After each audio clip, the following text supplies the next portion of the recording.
Imagine what would happen if you suddenly decided to become an engineer. You'd spend 4 years learning complex topics in maths and physics and honing your skill of solving complex problems. You need to absorb a ridiculous amount of information, not just to pass exams, but to build, innovate, and fix things in the real world. And you need to apply all of these things you learned on realistic problems and projects throughout your entire degree. Well, that's exactly what I set out to do. And in the journey of completing my master's, the one key lesson I learned was the ability to trust your own teaching. When there are bad lecturers, incomplete lecture notes, or unforeseen circumstances that make you skip classes, you have to rely on yourself and yourself only to learn the hard stuff. And this is the greatest skill to learn. It's how to teach yourself anything, especially the hard stuff. Hey friends, welcome back to the channel. If you're new here, I'm Bartol. I'm an Oxford graduate with a master's in mechanical engineering, and I've studied my entire life. During these studies, I've made all the possible mistakes. And so on this channel, I'll share tips that I've learned along the way so that you don't have to repeat them. Over the years, I've helped more than 100 students applying to universities, including Oxford and Cambridge, and know exactly what people should and shouldn't do when studying. From time to time, I'll also show other aspects of life, like sailing yachts in the Mediterranean for clients, or being a private chef and host in the French Alps. Keep tuning into these videos to stay updated on everything that I do. Today I'll break down my 6-step formula for learning tough topics in a way that's efficient, memorable, and most importantly, enjoyable. This is a method that has worked for me from studying at Oxford to mentoring students. We'll combine personal experience, research-based techniques, and practical tips to help you conquer those challenging subjects. So let's dive in. Step 1. Broaden the context. When approaching any challenging topic, my first move is to place it in a broader real-world context. Take fluid dynamics, for example. On its own, it's just equations and graphs, quite dry and uninspiring. But when you link it to designing jet engines or predicting weather patterns, it suddenly becomes a tool for solving fascinating real-world problems. The key here is curiosity being a trigger for learning and wanting to learn. You need the why in order to justify the time cost of you studying the topic. It makes complete sense. So why does this topic matter? Why is it used for solving these types of problems? For me, it involves digging into recent breakthroughs related to the subject. For a lot of the stuff in engineering, you start at the first principles, the very basic steps, which are the most boring. But the most basic stuff has to be learned. That's why it's boring. But to see why I was studying, I would look at what I was studying towards. So I would do some research on the most recent articles and papers published in the field to see the potentials of mastering the subject. It is more enjoyable to then work from that interesting and exciting paper on the cutting edge of this field and work back to where I was. This gave me a clear path exactly from where I was starting to what is potentially the cutting edge of the field. A clear path rather than a complete unknown of what I was learning for. With engineering as well, even though on a singular problem you focus on detail and deep analysis, it is the big eureka moments that I have gone through in my learning where you realize a big picture piece of information, which is hard to do if you never look at the module in a big picture way. So step 1 is definitely to gain context of the entire field. Satiate your curiosity and find out the price of studying the subject and your personal motivations. This method ensures that the topic feels relevant, which makes diving into the details feel less like a chore and more like an exploration.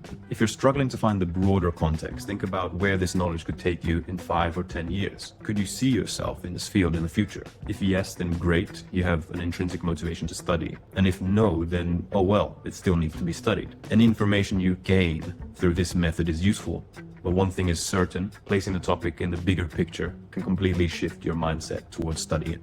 Step 2. Emotional investment. Next, with approaching learning a topic, I will make sure I'm emotionally invested. Now, why is this? Well, it's because learning is fueled by, first of all, curiosity, and secondly, dopamine, that feel-good neurotransmitter that keeps us motivated in sort of a short-term time frame of something being very exciting. But it's not that helpful to rely on it in the long term. What you have to do is skip this dopamine stage in the short term and go into the long-term emotional investment in a topic. Feeling interested will only get you past that first stage of studying something, which is the curiosity stage. And so to overcome that, you need to cut to the stage of being personally and fully emotionally invested in studying this topic. Now, this is why a lot of successful people succeed in anything they do. It's because of their fear of failure. This is their emotional investment. They're emotionally invested in not failing, and so everything is at stake. Every time they do anything, their fear of failure keeps them from failing. This extreme is quite unhealthy, but maybe we can use just a little bit of this to help us keep studying when we're studying difficult topics. What I do is I ask myself, what is at stake if I master or don't master this topic? This could mean thinking about how understanding a concept could help land a dream job, or solve a real-world issue that I care about. For example, when preparing for my Oxford interviews, I didn't just think about nailing the questions or getting into Oxford. I thought about how mastering these concepts could help me work towards a career in aerospace engineering, which I really wanted to do. This was the overall goal I worked towards, and provided the emotional investment needed to justify the whole cost of studying. Frame the topic in terms of personal growth or future impact, and you'll find it much easier to stay engaged.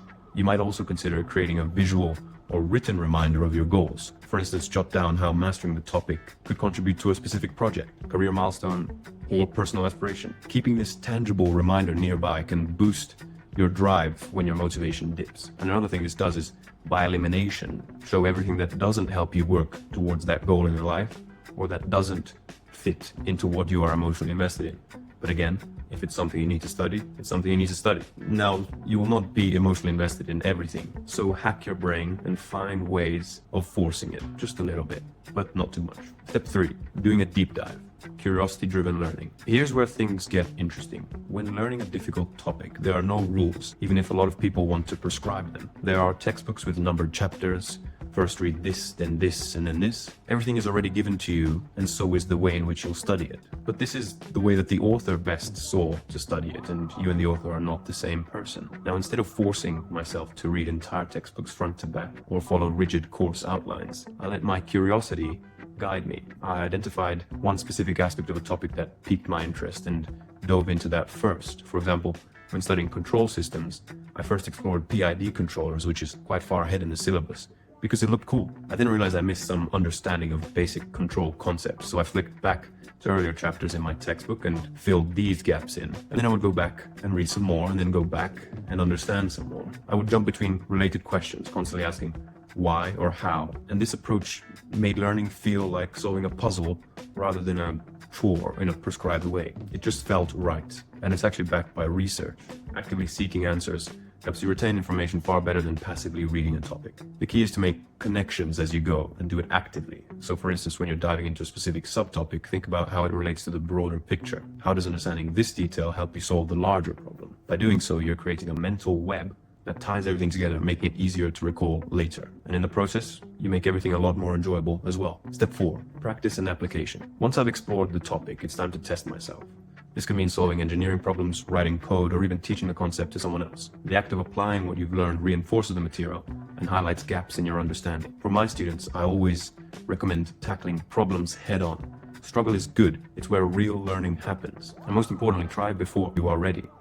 Just before you have a complete grasp of a topic, try a question. This leaves some of the problem solving in your hands. And also through the Pareto principle, the 80-20 rule ensures efficiency, as actually it is in the practice and the application mode that you learn the most. At Oxford, I took this to the extreme. By 4th year, I didn't even write lecture notes anymore, and I spent all my time trying practice questions. However mental this seems, I spent the least time studying in 4th year and also got my best grades. But obviously I worked towards this over the years rather than skipping straight to it, so I don't recommend this extreme behavior. But overall, when learning, apply the learning, especially with engineering. Don't shy away from real-world challenges. If you're studying coding, try building an app or a website. If it's maths, apply it to analyze a data set.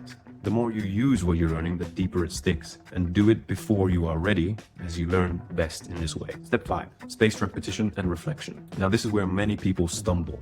You've learned something, but to truly master it, you need to revisit it periodically. And this requires some organization. I personally set reminders to review topics over days, weeks, and months, or even just use Anki, and it completely takes all the thinking behind it away. Even something as simple as explaining the topic to yourself while walking to work can reinforce it. You just have to remember to do it. Reflection is equally important. Ask yourself, what did I understand well? What still confuses me? And other testing, probing questions. True failure is in complacency, and as you get good at a topic, it's easier to fall into complacent patterns. But keep testing yourself. Does this theorem work in these conditions? Or what are the downfalls with this analysis? This self-assessment keeps you honest and focused on continuous improvement. One technique I found helpful is creating a progress journal. Write down what you've learned each day in a given field, what questions you still have, and how you're planning to address them. Over time, this journal becomes a powerful tool for tracking your growth and identifying patterns in your learning process. Step 6. Embrace iteration. Finally, understand that mastery takes time. Create fake deadlines to pace yourself, but accept that you'll need multiple passes to truly grasp a difficult topic. Each iteration builds on the last, adding depth and clarity. And don't be afraid to revisit earlier steps. Relearning things makes them stick stronger. This is my favorite part of mentoring young students and aspiring engineers. It is the ideas they give me about solving my own questions that I never even thought about, which unlock completely new pathways in my own understanding. Remember, learning is rarely linear. Iteration isn't about perfection, it's about progress. Celebrate the small wins along the way. Maybe you've just nailed a tricky equation or finally understood a challenging concept. These moments add up and keep you moving forward. And if you ever feel stuck, take a step back, revisit the broader context, and remind yourself why this journey matters. Remember, 1% improvements every day amounts to a 37 times improvement over the entire year. So focus on the small steps, and the big steps will solve themselves. So that's my process for tackling tough topics. Broaden the context, invest emotionally, let curiosity drive the learning, practice rigorously, revisit regularly, and embrace iteration. This isn't just about engineering. It's a framework you can apply to learning almost anything in life. If you found this video helpful and want more tailored advice, consider subscribing to stay up to date on all my videos. Also, in the comments, let me know how you tackled learning difficult topics and any methods that you found useful. I'd love to hear your thoughts. Anyway, thanks for watching, and I'll see you in the next one. Goodbye.